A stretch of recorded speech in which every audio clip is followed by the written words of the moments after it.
This is the use of paper chromatography to separate and identify unknown solution components. These are the table of contents.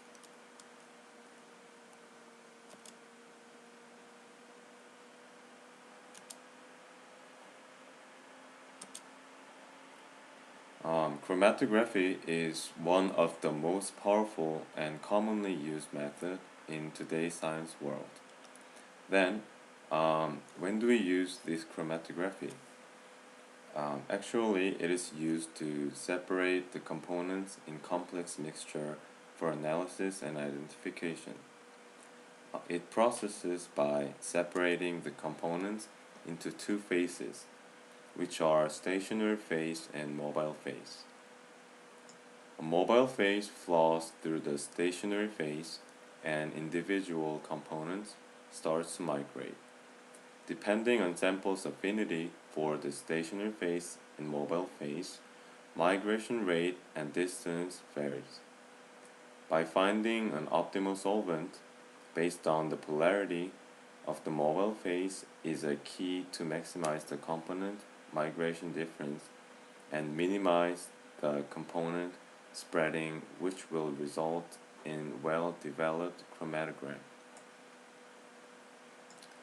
Then, what is the basic concept of chromatography?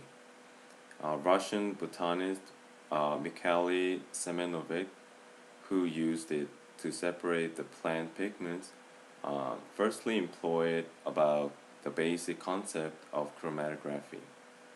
At that time, he could isolate the pigment from plant by distributing each pigment depending on relative strength of calcium carbonate powder, which in turn created colored band.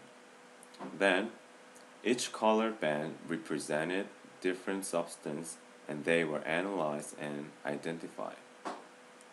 This content will provide further explanation on paper chromatography. For the better understanding of my audience, I will do presentation with easy words and sentences as much as I can use. This report is created based on the experiment achieved in the class Chemistry 113 at Penn State University on spring semester in 2013. The objective of this experiment is to study about the paper chromatography for understanding the basic concept and definition. Also, determining RF value on each component is the ultimate purpose of this experiment. The participants of this experiment are the students, including me, in the class of chemistry class at Penn State University. Our instructor, Professor Rob Goldstein, led us for this experiment. For this, several data was collected, and this can be the evidence. As the brief procedure of performing paper chromatography of food dyes, inks, and cool A dye mixture, we needed the chromatography paper, which was obtained, and lines were drawn accordingly to spot 17 known samples of inks and food dyes evenly.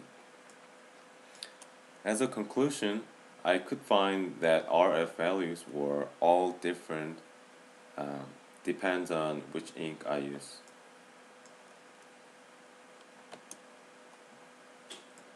Paper chromatography is an analytical technique that was firstly utilized by Martin Sinch and Constant in 1940s. It is well known for its relative cheapness, yet powerful, fast, and convenient.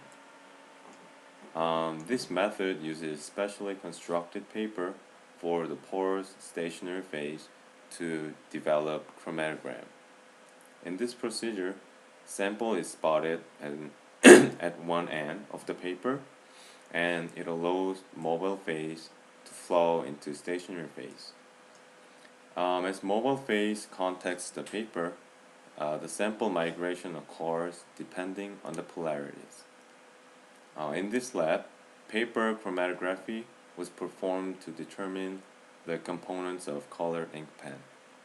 In addition, UV visible spectroscopy was used to verify the findings in ink identification. UV visible spectroscopy is another type of method that measures the amount of visible light absorbed by the sample. This procedure has two parts.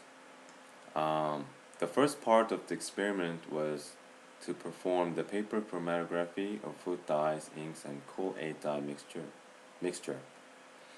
To carry out the procedure, chromatography paper was obtained and lines were drawn accordingly to spot 17 known samples of inks and food dyes evenly. In the second part of the lab,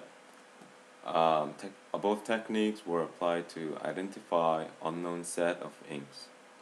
Firstly, paper chromatography was performed several times with different mobile phase. The results of 15 known samples of branded inks were spotted on the paper for comparison purpose. Polarity of mobile phase was varied to obtain the best separation. After choosing optimal solvent, 4 unknown inks were spotted on the paper and chromatography carried out. Result was compared to the 15 known inks, spotted chromatograms, and identified accordingly. In addition, UV visible spectroscopy was used to better distinguish the color band. These are the results of experiment. This is the chromatography of 17 known samples, and you can see the migration distance and RF values which vary among the samples. And this is the table of the result of figure number 1. And this is the numerical value of polarity by each solvent.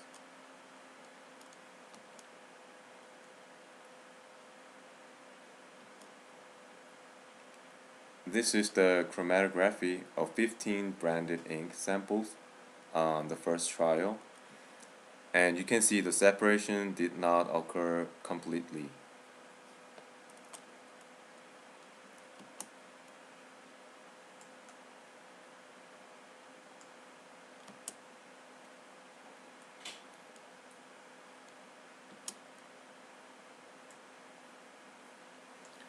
As a result, changes does not made by supporting the hypothesis. Increasing the polarity of the mobile phase did not result in better separation. Intermediate polarity solvent, pure methanol, resulted in the best separation. It is because different components have different affinity for mobile phase. Rather than increasing or decreasing the mobile phase, finding the best solvent that matches the affinity of the target component is a key to the optimal separation.